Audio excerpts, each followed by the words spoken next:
Jace Tunnell here.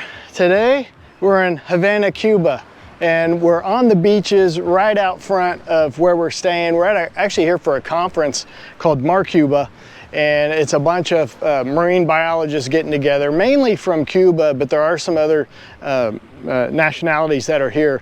And I'm actually here doing a workshop on nurdle patrol. But today I wanted to kind of show you what the shoreline looks like here in Havana. One of the things that's pretty cool about this entire country is that it is surrounded by 3 different water bodies. So, you know, the Harte Research Institute for Gulf of Mexico Studies, you know, the Gulf of Mexico, of course, is on one side of it. Then you have the Caribbean on the opposite side, and then all the way on the Atlantic whenever you get to the East Coast. So it's got 3 different oceans that it's connected to. The different types of beaches here, there's actually 430 beaches around Cuba. And everything from like what we're on today, which is kind of a rock outcropping and actually an old coral reef. So that's one of the things we're actually gonna talk to a coral reef expert that works at the Harte Research Institute, Dr. Keisha Barr, and she's gonna tell us a little bit about the corals that we're seeing. And then we're also going to talk to Dr. Mark Bessinen, and he's going to tell us about kind of the history of why this coral reef is not underwater, but yet we're still seeing corals here. But as you can see, and I'll turn it around here, we've got a lot of tide pools that are here. So when the tide goes down, there's a lot of stuff that's exposed in here. And so there's a lot of periwinkle snails all over the place.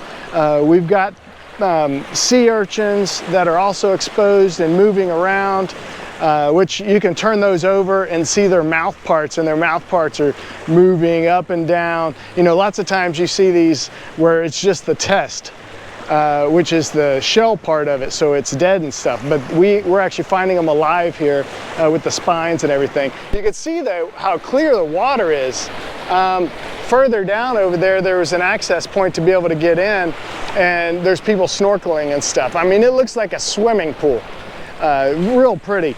The other thing that we're finding out here are chitons. Now, chitons are like the oldest mollusk in the world. I don't know, they're somewhere in between 400 and 500 million years old. Of course, they don't live that long, but they have 8 different plates, and they can live anywhere from, you know, 4 years to the largest one can actually be, you know, up to 20 years old. And the real kind of looks like it would date back to the dinosaur or something like that. Real neat looking. Some of the other things is there are some crabs running around. There's some other snails slowly moving around over here trying to find water as the tide goes down. Okay, so the other cool thing about Cuba is the cars. Right when we landed at the airport, I was like, whoa, man, it looked like you stepped back into the 50s because you got all these old cars going up and down the street. And so I'll show you some of that in here too. I know we're talking about beachcombing, and people like to go to the beach and find stuff, but looking at the culture of what's going on in a country you don't normally get to go to is pretty cool too. We're also going to talk to Dr. Patricia Gonzalez Diaz, and she's going to tell us about coral reefs and current status. So she's our international chair for Cuba at the Harte Research Institute, and knows these coral reefs better than anyone in Cuba. Okay, first of all, coral reefs for us, it's very important because they cover almost the 66% of our platform. But not all coral reefs in different Cuban areas are in the same status. Some of them are in really good status. In fact, they function as our reference sites in order to compare with other coral reefs as this one in front of Havana Bay, which is in the worst status. Basically because the effect of the impact of the city. Here and in front of the big cities, we have very close the coral reefs, and because of that, they receive the impact not only of the climate change, but also the local impact of the city. Hey everyone, we're here on an old reef flat in Havana, and we have some fossilized coral which were once alive thousands of years ago. And what's really cool about this is a really recognizable coral. It's one of my favorite corals here. This is what we call a brain coral. What's really unique about us coral biologists is that we're not very clever. We name things based on what they look like. So you can see here, this looks just like a brain. So if you were to open our human brain, this is what it looked like. And this is a really beautiful fossilized coral here that we can take a look at. Here, this one looks like it looks very similar to some species that we have in the Caribbean. This looks very similar to a star coral. The way that we tell what these different species of coral are looking at the corallites, which essentially are where the polyp sits of a coral species. It's the individual animal that we look at with a coral. So each of these little indents here are where the animal, the coral itself would sit. And all these little dots are individual corals, and together it makes a coral colony. What's really cool about corals is that together they secrete and build this calcium carbonate skeleton, is what we're all standing on here today. And they build this over time, and they make this geological structure here.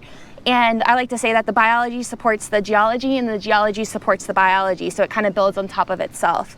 So this leaves this artifact here that we can learn more about what this structure looked like thousands of years ago. And just by looking at the types of species that we see here, the star coral, the brain coral, this is likely a reef flat. And these corals were a good size, probably about 50 to 80 years old. And it's hard to tell what these other corals might have been in this area because they have been weathered away since then. But beautiful structure of these species. Then it's really cool that we can still see what the species of corals were once then, still here today. Hi there. So we're sitting on the Jaimanitas Formation on the northern coast of, well, at least this part of Havana here.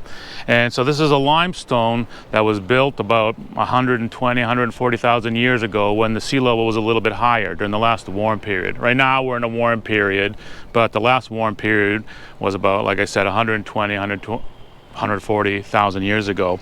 And so this is a limestone, but it's not just plain. If you take a look at it, it's filled with fossils. And that's great because as a geologist, we use this to help figure out what type of environment we were looking at. And it's really interesting, this idea that geology can help biology and vice versa, because I don't know what these corals are, but when I look at them, I mean, I can see that they're from sort of an area that's maybe 2 or 3 meters deep of water. This also goes perfectly along with the geologic evidence, because about 120,000 years ago, that sea level was maybe 5 or 6 meters higher.